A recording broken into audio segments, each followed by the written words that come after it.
ओम श्री धनाय नमः। आप सभी पर माँ लक्ष्मी जी की कृपा सदा बनी रहे। आप सभी के घर में सुख और समृद्धि के भंडार भरे रहें। आज की इस वीडियो में आप सुनेंगे वैभव लक्ष्मी की संपूर्ण व्रत कथा। अगर आपको ये वीडियो पसंद आए तो प्लीज वीडियो को लाइक जरूर कीजिएगा। कमेंट बॉक्स में लक्ष्मी माता की जय लिखकर हमारे चैनल पर आजकल सुनाई जा रही पद्म पुराण की कथाएं भी जरूर सुनिएगा। एक बार एक बहुत बड़ा शहर था। इस शहर में लाखों लोग रहते थे। पहले के जमाने के लोग साथ साथ रहते थे और एक दूसरे के काम आया करते थे। लेकिन नए जमाने के लोगों का स्वरूप ही अलग सा है। सब अपने अपने काम में मगन रहते हैं। किसी को किसी की कोई परवाह नहीं। घर के सदस्यों को भी एक दूसरे की परवाह नहीं होती। भजन कीर्तन, भक्ति भाव, दया माया, परोपकार जैसे संस्कार कम हो गए हैं। शहर में बुराइयां बढ़ गई थी। शराब, जुआ, रेस, व्यभिचार, चोरी, डकैती आदि बहुत से अपराध शहर में होते थे। कहावत है कि हजारों निराशा में एक आशा की किरण जरूर छुपी होती है। इसी तरह इतनी सारी बुराइयों के बावजूद भी शहर में कुछ अच्छे लोग भी रहते थे। ऐसे अच्छे लोगों में शीला और उनके पति की गृहस्थी मानी जाती थी। शीला धार्मिक प्रकृति की और संतोषी महिला थी। उसका पति भी विवेकी और सुशील था। शीला और उसका पति ईमानदारी से जीवन बिताते थे। वे किसी की बुराई नहीं करते थे और प्रभु भजन में अच्छी तरह अपना समय बिता रहे थे। उनकी गृहस्थी आदर्श गृहस्थी मानी जाती थी और शहर के सभी लोग उनकी गृहस्थी की सराहना करते थे।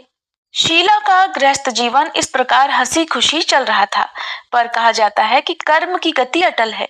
विधाता के लिखे लेख को कोई नहीं समझ सकता। इंसान का नसीब पल भर में राजा को रंक और रंक को राजा बना देता है। शीला के पति को पूर्व जन्म के कर्म भोगने बाकी रह गए होंगे कि वह बुरे लोगों से दोस्ती कर बैठा। वह जल्द से जल्द करोड़पति होने के सपने देखने लगा। इसलिए वह गलत रास्ते पर चल निकला और करोड़पति होने के बजाय रोडपति बन गया। यानी रास्ते पर भटकते भिखारी जैसी उसकी स्थिति हो गई। शहर में शराब, जुआ, रेस, चरस, गांजा आदि बुराइयां फैली हुई थी। उसमें शीला का पति भी फंस गया। दोस्तों के साथ उसे भी शराब की आदत हो गई। जल्द से जल्द पैसा वाला बनने की लालच में वह दोस्तों के साथ जुआ, रेस भी खेलने लगा। इस तरह बचाया हुआ धन, पत्नी के गहने, सब कुछ उसने रेस जुए में गंवा दिया था। समय के बदलाव के साथ घर में दरिद्रता और भुखमरी फैल गई। सुख से खाने के बजाय 2 वक्त के भोजन के भी लाले पड़ गए और शीला को अब पति की गालियां खाने का समय आ गया था। शीला सुशील और संस्कारी महिला थी।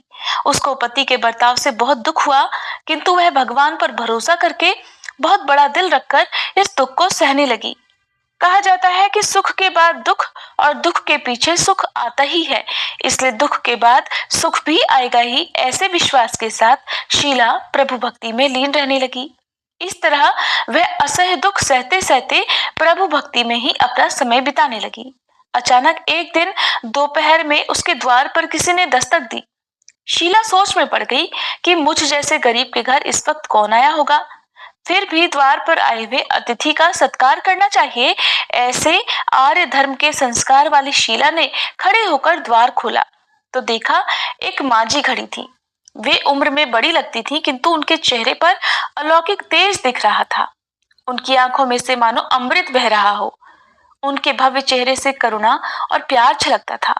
उनको देखते ही शीला के मन में अपार शांति छा गई।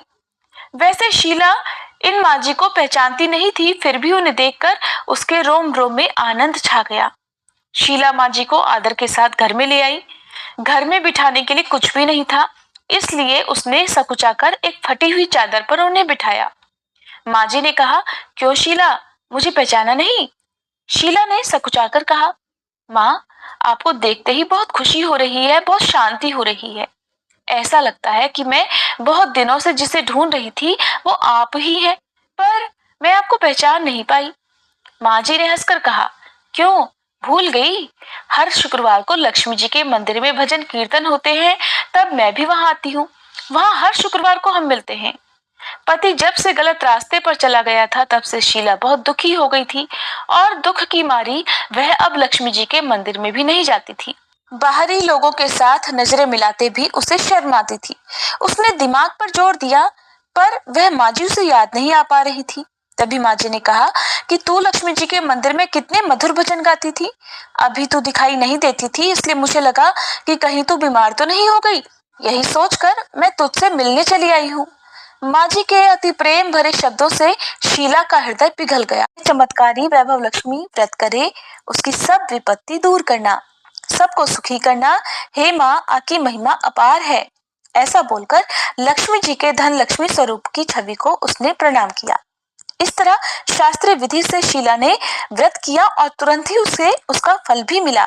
उसका पति सही रास्ते पर चलने लगा और अच्छा आदमी बन गया और कड़ी मेहनत करके वह व्यवसाय करने लगा। धीरे धीरे समय बदला और उसने शीला के गिरवी रखे गहने छुड़ा लिए। अब घर में धन की बाढ़ सी आ गई। घर में पहले जैसी सुख शांति छा गई। वैभव लक्ष्मी व्रत का प्रभाव देखकर मोहल्ले की दूसरी स्त्रियां भी शास्त्रीय विधि से वैभव लक्ष्मी का व्रत करने लगी। हे माँ धनलक्ष्मी, आप जैसे शीला पर प्रसन्न हुई, उसी तरह आपका व्रत करने वाले सब पर प्रसन्न होना, सबको सुख शांति देना। जय धनलक्ष्मी माँ, जय वैभव लक्ष्मी माँ। आरती।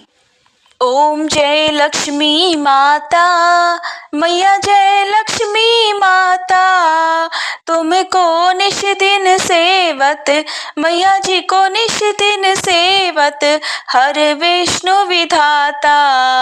ओम जय लक्ष्मी माता, उमा रमा ब्रह्माणी, तुम ही जग माता, मैया तुम ही जग माता। सूर्य चंद्रमा ध्यावत, नारद ऋषि गाता।